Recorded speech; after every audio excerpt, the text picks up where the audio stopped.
भाईओ अज रस्ते खुले ने जी, अल्लाह नूं राजी करना है, बड़े ही मौके ने।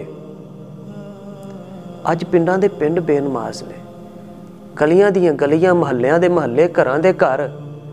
कर लो कमाइयां, अपनी नमाज तक ना रवो, लोकां नूं नमाज वाल लियाओ। कोई भाई बाहर टुर जाए ना, वो आंदा काम दे नाल ओवर टाइम नहीं मिले तो फिर मैं खुश हाँ, ताकि ज्यादा कमाई करां। अज सानू मौके मिले ने, आओ हाँ कमाइयां कर लईए, ओवर टाइम ला लवो, नमाज पढ़ दिओ, लोकां नूं नमाज वाल लियाओ, अपने किरदार की हिफाजत कर दिओ ते भाइयों की भी फिक्र करो। अगर अपने दुपट्टे परदे की फिक्र है तो अपनी इस्लामी मावां भैनां दे परदे दुपट्टे की फिक्र करो। अपनी दाढ़ी लिबास किरदार की फिक्र है तो अपने भाइयों की फिक्र करो, ताकि रोज़े महशर अजर और सवाब दे साडे कोल ढेर होण, ताकि साडे तो बाद भी साड़ियां नेकियां जारी रहन। किताबुल्लाह दी लोकां नूं तालीम दिओ, लोकां नूं हुस्ने इखलाक दी तालीम दिओ।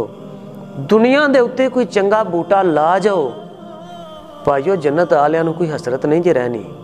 अल्लाह ने सारियां रीझां पूरियां कर देनियां ने, लेकिन एक हसरत उन्हां नूं भी रहनी है कि काश होर अच्छे अमल कर लेंदे। भाईओ लालच करो, नेकियां दा लालच करो। वफी ज़ालिका फलयतनाफसिल मुतनाफिसून। लालच करना जे ते नेकियां दा करो, लालच करना जे ते नेक अमलां दा करो। ए दुनिया मुक जानी है। साढ़े तो पहला लखां करोड़ां नहीं अरबां की तादाद के अंदर इंसान इस दुनिया ते आए ने। हज़ारां लखां सालों तो यह दुनिया बनी है, साड़ी होण वारी आई है। थोड़ी जी जिंदगी मिली, थोड़ी जी जिंदगी सानू मिली है, बड़ी जल्दी मुक जानी है। जदों दुनिया तो जाना इस तरह लगना है कि जिवें अख झमकदे ये जिंदगी मुक गई है। जदों दुनिया तो टुर जावांगे इसे तरह ही लगेगा कि अख झमकदी साड़ी जिंदगी खत्म हो गई।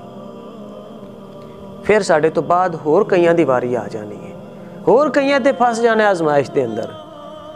अपने आप नूं बचाओ। अल्लाह ताला फरमांदे ने कू अनफुसकुम वाहलीकुम नारन। हुण बचा लो अपने आप नूं, अपने घर वालियां नूं अग तो। ये ना होवे इस आजमाइश के अंदर फेल ही ना हो जाए जे। सोच समझ के जियो, सोच समझ के जियो, संभल के जियो। अपनी अकल का इस्तेमाल अपने आप नूं शैतान तो बचाने वास्ते करो, आजमाइशां दे अंदर कामयाब होने वास्ते करो।